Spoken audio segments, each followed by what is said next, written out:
LDS Travel line up tours for North America to show the archaeological sites which have been left behind by the Hopewell culture, which we feel lines up with the Nephite timeline.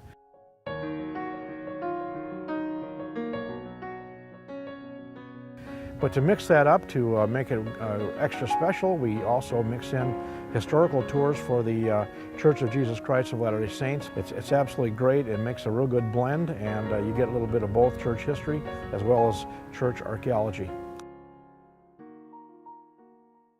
As you see the sites throughout Ohio that especially show and identify and run what we like to call parallels to the Book of Mormon, you begin to appreciate the things that Joseph Smith left us behind, which are some very direct things. Even though the Book of Mormon, of course, is not a book of geography, it does, however, give us some very strong points of interest that we can now locate. Ready for a hike? Ready. So it took me 4 years to find this place. It just so happened that starting from the freeway, which you can see there, going down about 50 miles that direction, we have over 100 mounds on this side of the river, all the way down. While they're here, they had time to explore the hilltops here, and they saw the mounds, but what attracted them to this one, as Joseph tells us, that on the top of it was a 3-layered tier altar built after the ancient order, still standing, if you can imagine that, after all that time.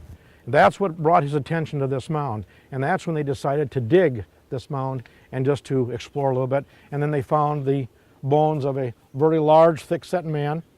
And then Joseph, very clearly, he has a revelation right there in front of all his men who are with him.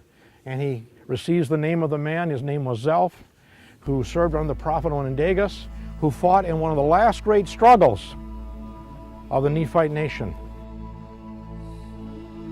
Many of us, as we make these journeys, we have a pretty good idea of church history, which is, great. Yet to take that special experience, which of course is historic, it's our time, and to mix it with the archaeological sites really brings in something very, very special and unique to the Book of Mormon. And everyone who takes this tour, when they read the Book of Mormon after the tour is over, they will pretty much always tell us that now they have new visions and a new understanding of the book, and they feel a much stronger spirit, and it really makes a lot of sense.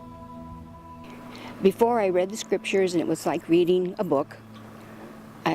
Sometimes I got something out of it, and sometimes I just read it, but I'm going to go home and read it again in a different light to where I can understand exactly what's going on. I'm excited this year as we study the Book of Mormon in the church to suddenly realize now that these places that are mentioned there are in North America and not South or Central America. I'm very excited about that. And to see some of these evidences, to me, was now I understand, now I get it. To read the Book of Mormon now and to see this and to be able to put it into context of to where that place is. This is where they were, and that was a wonderful thing, that Wayne has done to put that much work in. But many people already have a strong testimony, and this just cements it even further. Increased my testimony, but I had the testimony before I came. But the one hill thing made me feel better. That's about all I can say. I just feel more at peace with the whole thing, knowing that it could be just right here in North America. And everything else that we've experienced on this, along with that, has just been just unbelievable. As Brother May talked about the mounds and the role that played, that these are the burial places of some of the Lamanites and Nephites, and it suddenly makes sense now to see all these pieces put together and see it in the proper perspective. I'm thankful to be able to be on this trip because not very many people get to do this, and it's been an amazing experience for me. And I want to share it with my kids. I want to go home and get them in a van and bring them right back.